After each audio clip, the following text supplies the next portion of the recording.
우리 좌우에 계신 분들에게 오늘도 하나님은 당신에게 말씀하십니다. 한번 이렇게 인사하셨으면 좋겠어요. 시편 122편을 여러분 들으시거나 읽으셨거나 하시는 분들이라면 이 시편 122편의 중심되는 단어가 뭔지는 아마 다 아실 거예요. 여러분 시편 122편의 큰 틀은요, 이 단어 하나로 세워져요. 어떤 단어입니까? 집이라는 단어예요. 집. 시편 122편은 1절에 여호와의 집으로 시작해서 9절에 여호와 우리 하나님의 집으로 끝납니다. 그리고 이 시편 122편 1절부터 9절까지 한가운데 5절에 다윗의 집이라는 단어가 나와요. 그렇다면 여호와의 집, 하나님의 집, 다윗의 집은 다른 집입니까? 다른 걸 말하는 거예요? 아니죠. 하나를 말해요. 그게 뭐냐면 예루살렘입니다. 그래서 시편 122편의 핵심 되는 단어는 예루살렘이에요. 그래서 1절부터 9절까지 읽어보면 그 예루살렘이라는 단어가 직접 언급되거나 내포되어 있어요. 이렇게 1절부터 9절까지. 왜 다윗은? 왜냐하면 이 시편 122편은 성전에 올라가는 노래라는 부제가 있지만 그 앞에 한 단어가 더 붙여져 있어요. 다윗의 시, 성전에 올라가는 노래, 이렇게 되어 있습니다. 그렇다면 이 시편 122편은 다윗이 진 시인가 아니면 다윗과 관련된 시인가? 혹시 이 시편 122편을 읽으신 분 가운데 이런 생각을 하신 분들이 있을 것 같아요. 사람이 내게 말하기를 여호와의 집에 올라가자 할 때에 내가 기뻐하였도다. 예루살렘아 우리 발이 내 성문 안에 섰도다. 저 여호와의 집을 어떻게 해석하느냐에 따라 만약에 저 여호와의 집을 언약궤로 해석하면 이게 다윗이 직접 쓴 시인 거 아무 문제가 없어요. 그러나 혹시 우리 가운데 여호와의 집? 예루살렘에 있는 여호와의 집, 성전이잖아요. 성전? 누가 졌어요?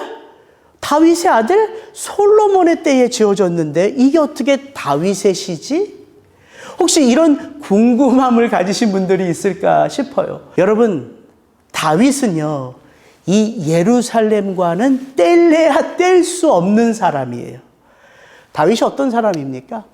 여부스 족속이 다스리고 있었던 이 천년의 요새 예루살렘 성을 정복한 자가 다윗입니다.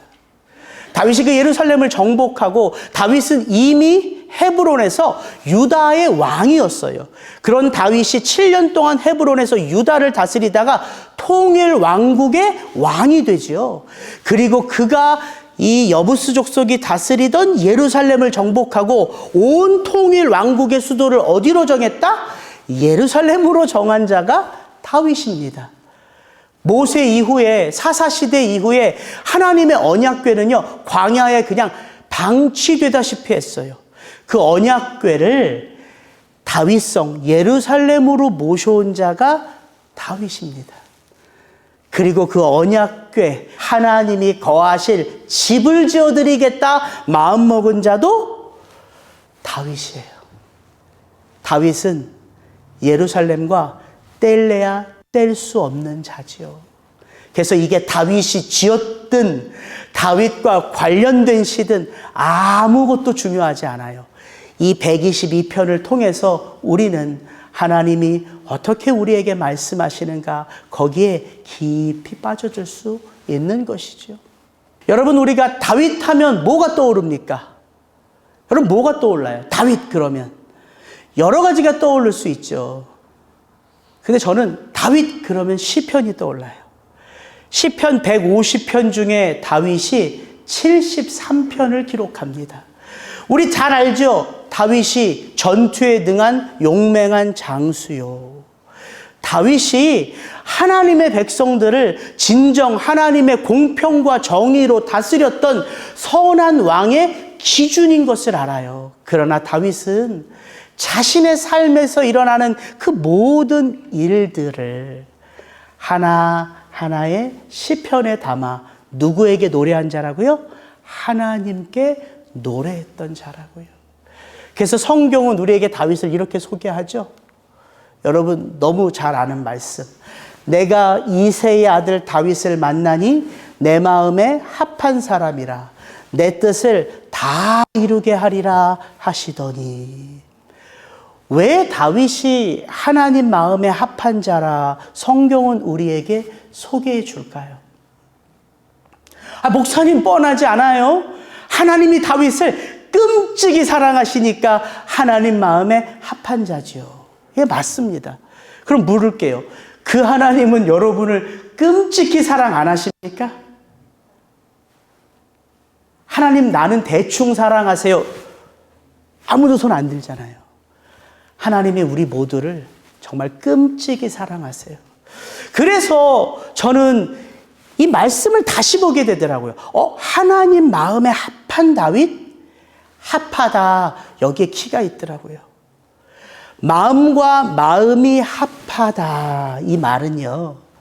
하나님이 다윗을 사랑하는 그 사랑은 하나님의 일방적인 짝사랑이었다? 아니다.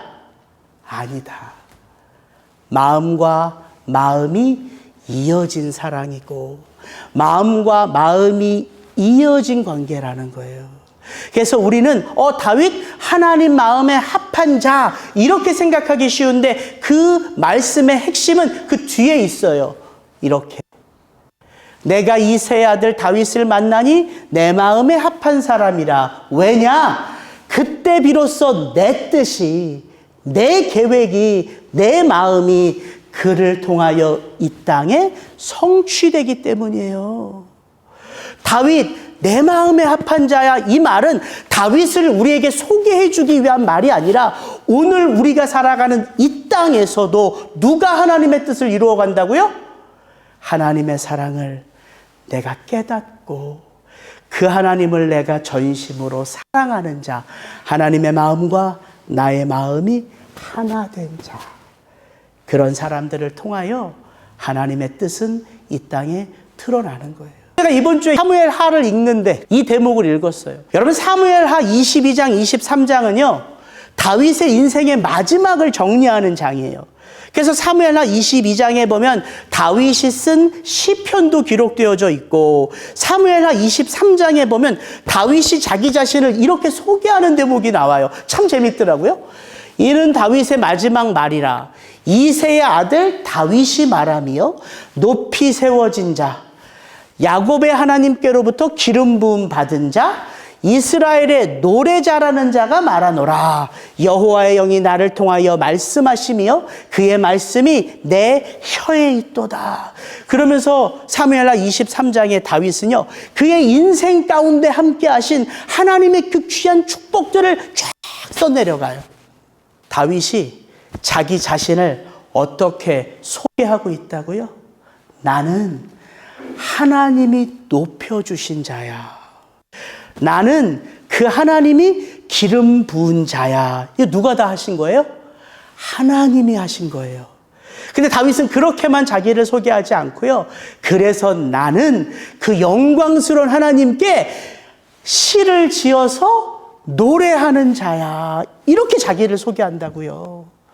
다윗이 누구냐면 하나님을 사랑하는 데 있어서 그 열정에 있어서는 그 누구에게도 뒤지고 싶지 않은 자. 저는 그 자가 다윗 같아요. 이런 마음으로 시편 122편을 읽어보면 한 가지 깨달을 수 있는 주제가 있어요. 그게 뭐냐면 이거예요. 다윗의 삶의 구심점. 도대체 다윗은 그의 마음 중심에 무엇을 두고 살아가는가 이 시편 120편의 노래를 통해서 알 수가 있어요. 그가 도대체 무엇 때문에 기뻐하고 그가 도대체 무엇을 원하고 바라고 그가 도대체 무엇 때문에 그 인생을 살아가는가 이 1절부터 9절까지 자세하게 나와 있다고요. 그래서 저는 제목을 시편 122편을 다윗의 구심점. 근데 목사님 구심점이란 뜻이 제가 뭔지 모르겠습니다 해서 제가 이렇게 그렸어요. 구심점이란 뭔가를 내가 딱 들고서 이렇게 확 원을 돌면 그 원의 궤도를 벗어나지 않도록 그 중심에서 그 돌을 딱 붙들고 있는 점, 그게 바로 구심점이에요. 다윗은 이 시편 122편을 통해서 그의 삶의 구심점이 무엇이다? 이 한 단어로 표현한다. 그게 바로 예루살렘이다. 예루살렘. 그래서 오늘 설교는 이거예요.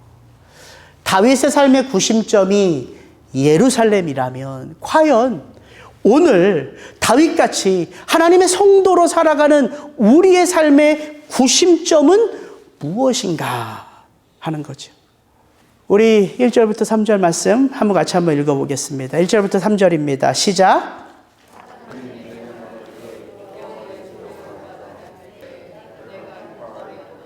예루살렘아, 우리 발이 내 성문 안에 섰도다. 예루살렘아, 너는 잘 짜여진 성읍과 같이 건설되었도다. 저는 이번 한 주 이 시편 122편을 여러분과 나누기 위하여 이 1절부터 쭉 읽으면서 묵상하는데 이 1절부터 3절을 읽는데요, 이런 느낌을 받았어요. 왜? 말씀이 나의 삶을 이렇게 비추어 줄 때가 있잖아요. 이런 마음이 들었어요. 우리 성도님들에게 참 감사했어요. 왜 감사했냐면 여러분이 이 리사운드 교회를 기억하고 있음이 한 주 내내 제게 기쁨이었어요. 지난주 우리는 부활절 예배를 드렸습니다. 그 어떤 예배보다 풍성한 예배였어요. 아마 제가 이 리사운드 교회 와서 예배 드릴 때 가장 많은 분들이 오신 것 같아요. 그래서 제가 이번 주 내내요, 그냥 탁 보면 대충 몇 명 오는지 알잖아요. 보이거든요. 근데 제가 거짓말 아니고 여러분의 이름을 아이들까지 다 손으로 계속 이렇게 세웠어요. 홍신덕 장로님, 김현희 권사님, 홍광도 한수 집사님, 계속 이렇게 손으로 세웠어요. 우리 아이들까지. 그걸 몇 번을 세는데 기분이 제가 너무 좋은 거예요.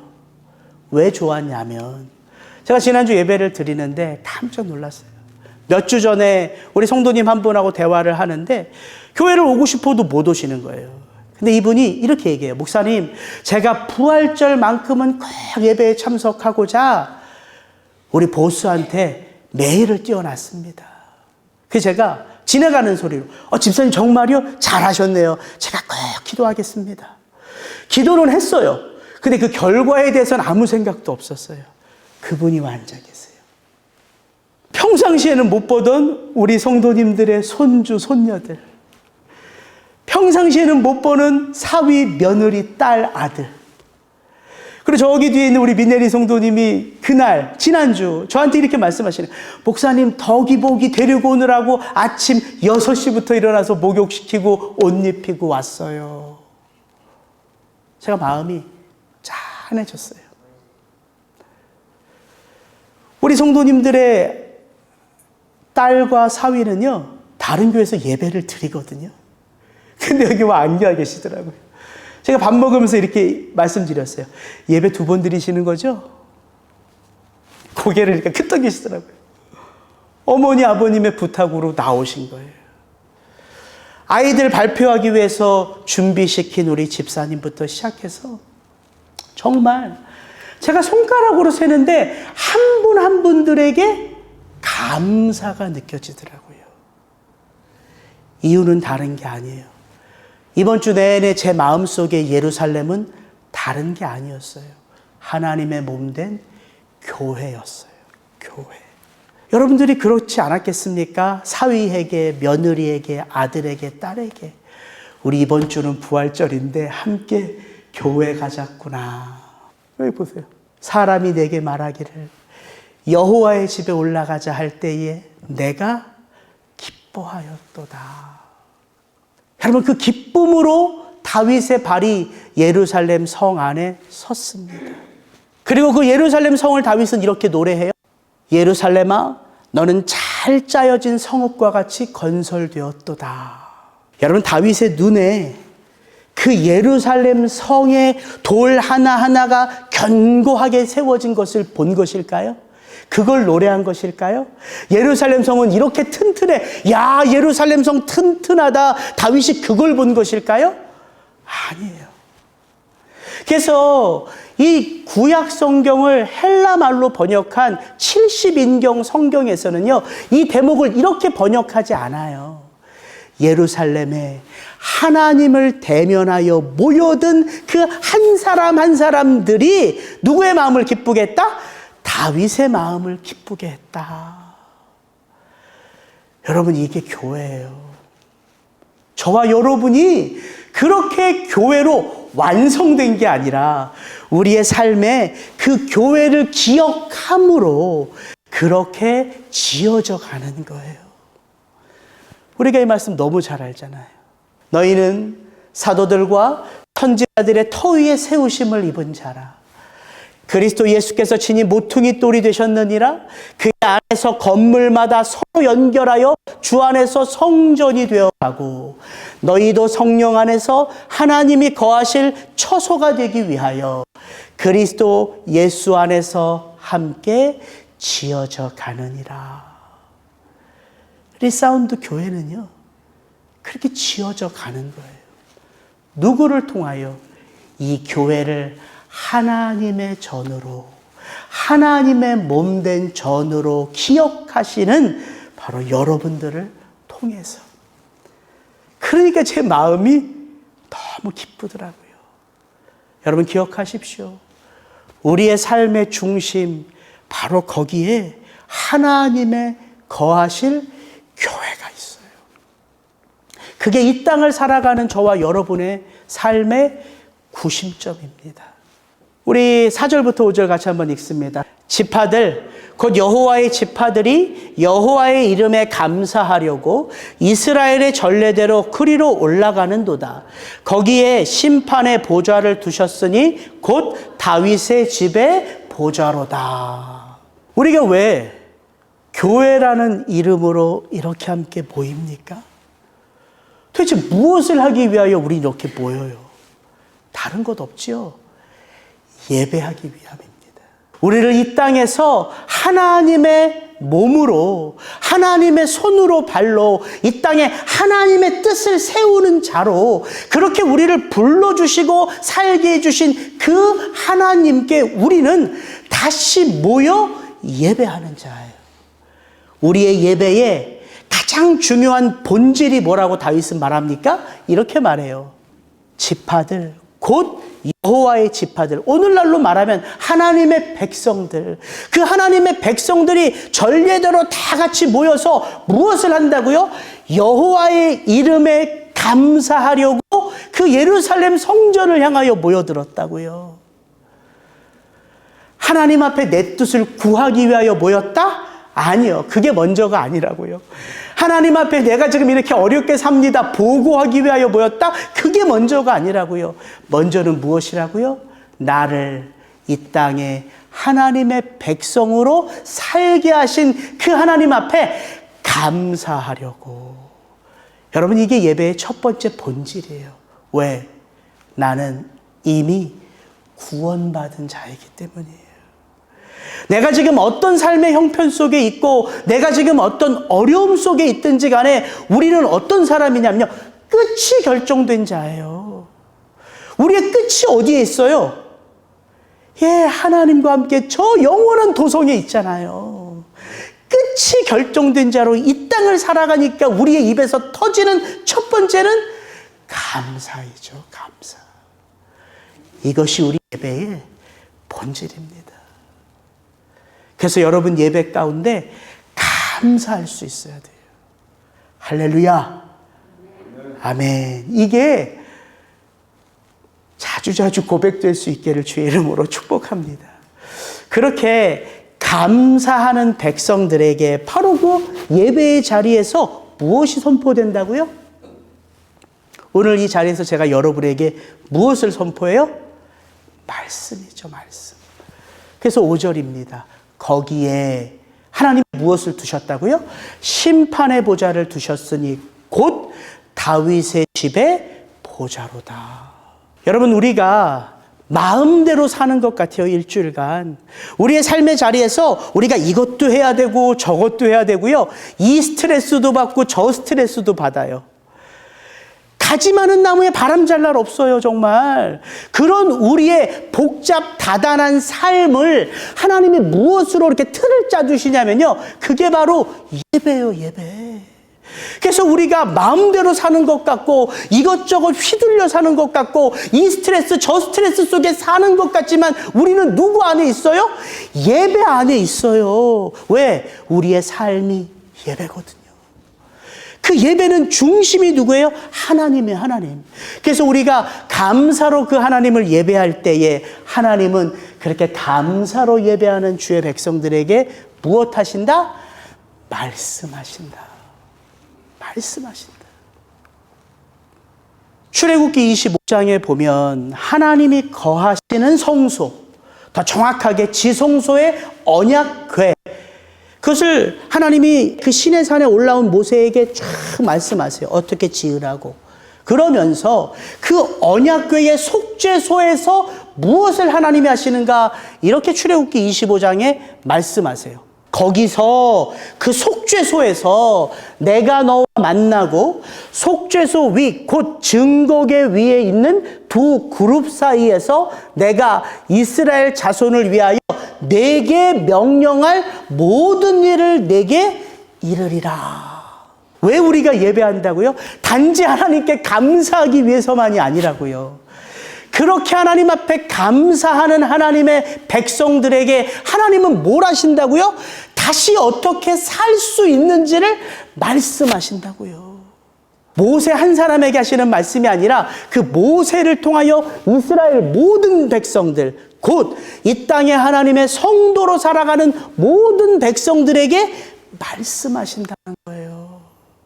지금 출애굽기에 모세가 이 속죄소 하나님이 말씀하셔. 그 말씀은 정말 시간과 공간이 정해진 곳에서 이스라엘 백성들에게 주신 말씀이죠.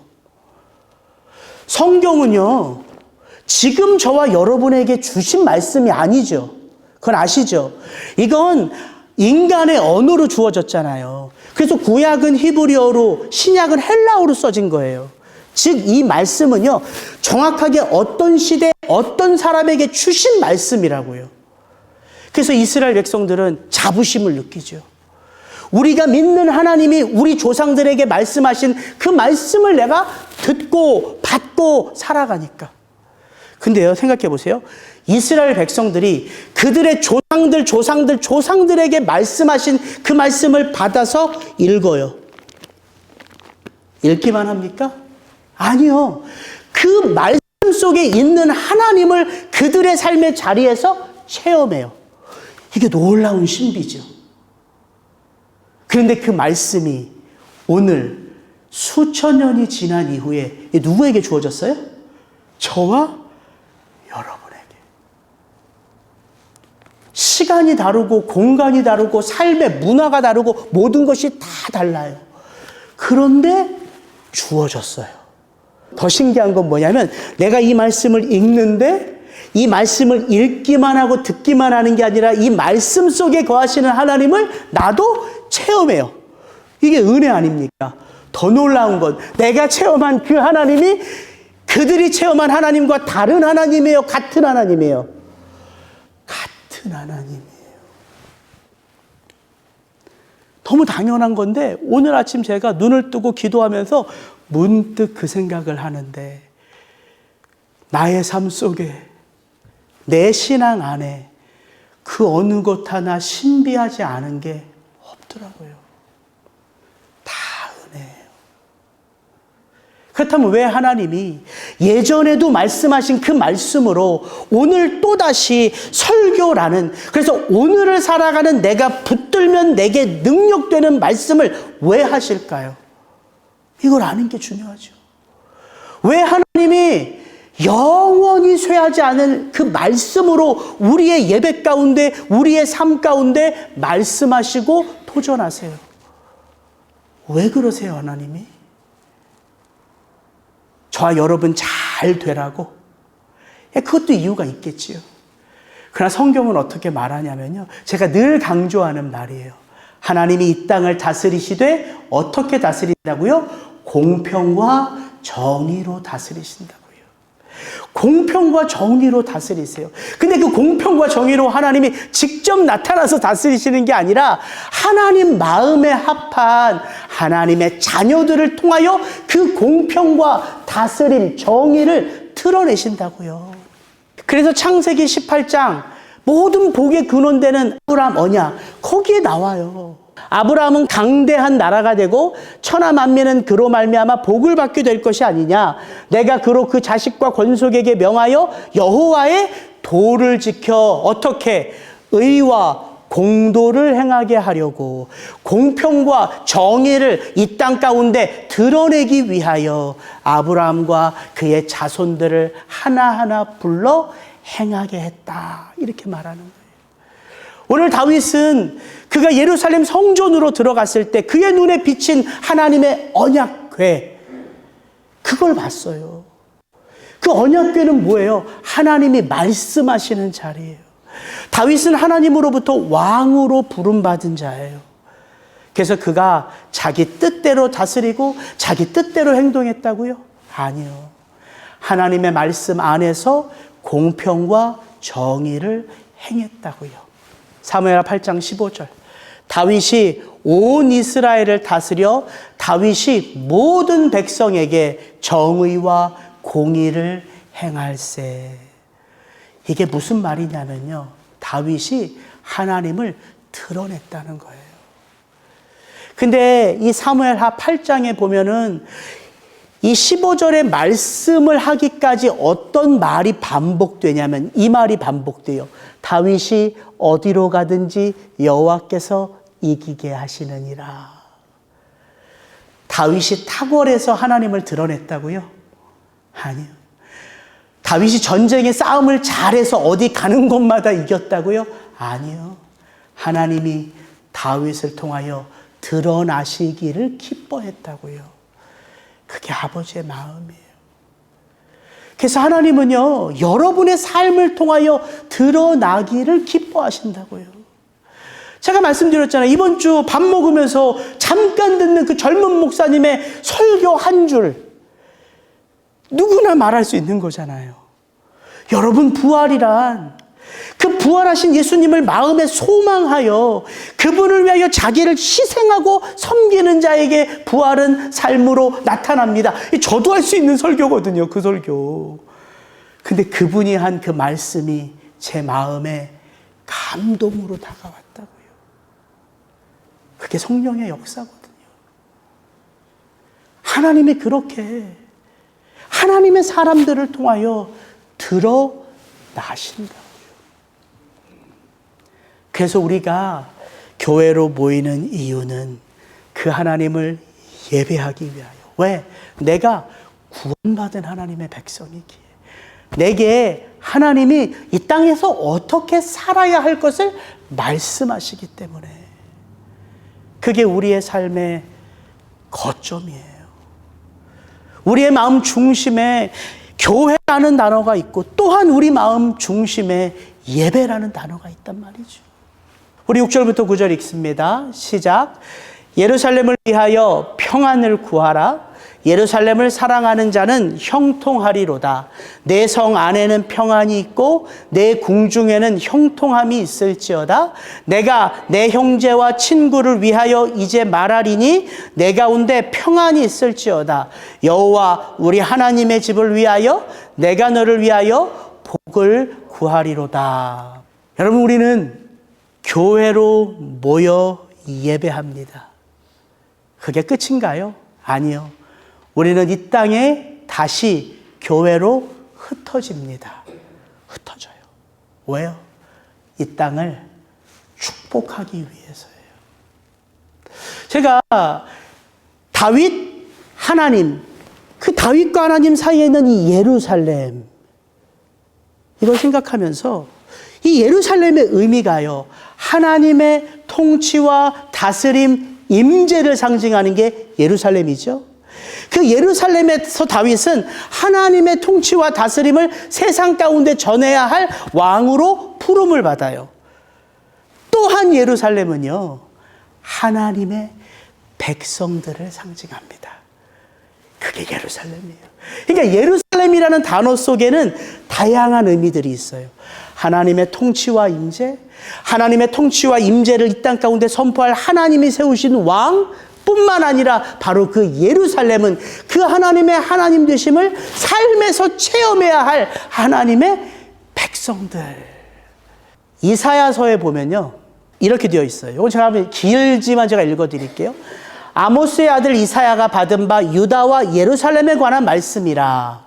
말일에, 끝날에, 만방이, 마지막 날에 모든 나라들이 그리로 모여들 것이라. 거기가 어디예요? 예루살렘입니다. 많은 백성이 가며 이르기를 오라 우리가 여호와의 산에 오르며 야곱의 하나님의 전에 이르자. 그가 그의 길을 우리에게 가르치실 것이라. 우리가 그 길로 행하리라 하리니 이는 율법이 시온에서부터 나올 것이요 여호와의 말씀이 예루살렘에서부터 나올 것임이니라. 그가 열방 사이에 판단하시며 많은 백성을 판결하시리니. 이렇게 쭉 이사야가 받은 그 말일의 예언이 지속되다가 이사야서 2장은 이렇게 끝나요. 너희는 인생을 의지하지 말라. 그의 호흡은 코에 있나니 새말 가치가 어디 있느냐. 인생 의지하지 마. 아무것도 인생은 아니야 라고 말하면서 3장은 이렇게 이어져요. 보라 주 만군의 여호와께서 예루살렘과 유다가 의뢰하며 의지하는 것을 제하여 버리시되. 여기서 말하는 예루살렘과 유다는 뭐예요?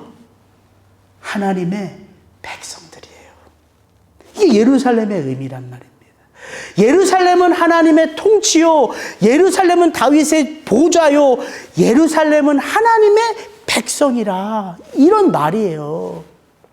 잘 보십시오. 그래서 예루살렘을 위하여 평안을 구하라. 예루살렘을 사랑하는 자는 형통하리로다. 내 성 안에는 평안이 있고 내 궁중에는 형통함이 있을지어다. 내가 내 형제와 친구를 위하여 이제 말하리니. 여기서 자기 형제와 자기 친구에게 복을 빌어주는 자, 예루살렘에 복을 빌어주는 자, 하나님의 집에 복을 빌어주는 자가 누구예요? 누구예요? 하나님 앞에 예배했던 자들이란 말입니다. 다른 사람이 아니에요.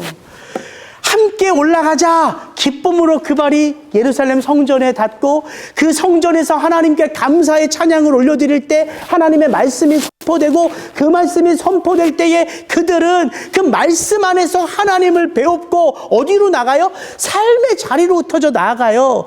내가 만나는 내 형제 이웃 모든 대상이 이제 무엇을 들어야 될 대상이에요?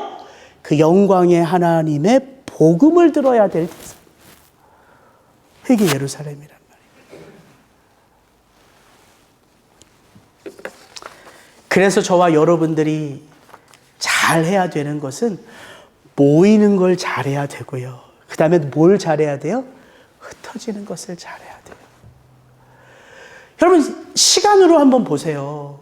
우리가 이렇게 함께 모여 예배하는 건 일주일에 1시간이에요. 조금 설교를 길게 하면 많이 잡아서 1시간 20분. 그럼 나머지 6일의 시간으로 따지면 도대체 몇 시간이에요? 그 대부분의 시간은 우리가 어떻게 살아요? 우리 마음대로 살아요. 그러면 이렇게 모여서 1시간 예배하는 게 의미 없는 예배요? 아니라고요.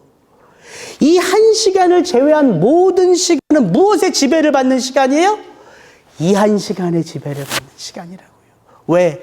이 1시간 우리가 서로 좋아서 만나는 게 아니에요. 그게 나쁘다는 게 아니라 이 1시간 목사의 생각이 어떻고 목사의 지혜가 어떻고 지식이 어떻고 이거 들으려고 모인 게 아니란 말이에요. 집에서 먹는 점심보다 교회에서 먹는 점심이 맛있어서 모이는 거 아니란 말이에요. 우리의 모임의 중심이 누구라고요? 하나님이라고요. 그리고 그의 말씀이라고요. 그래서 이 자리에 모여서 같이 듣고 흩어지는 삶 속에 누가 다스리시는 거예요? 하나님 아버지가 다스리시고 통치하시는 거예요. 여러분 이게 예배의 축복입니다. 저와 여러분의 삶 속에 그렇게 하나님은 당신의 뜻을 이 땅에 세워 가세요. 그게 복된 것이죠. 그래서 우리 리사운드 교회가 잘 모이고 잘 흩어지고 그리고 주변의 교회들을 잘 세워주는 교회로 더 아름답게 빚어지기를 축복합니다. 이번 주도 여러분의 삶 속에 그리고 저의 삶 속에 모난하고 부족하고 연약하지만 그러나 그런 모든 스트러글함이 하나님의 영광을 드러내는 도구가 되기를 주의 이름으로 축복합니다.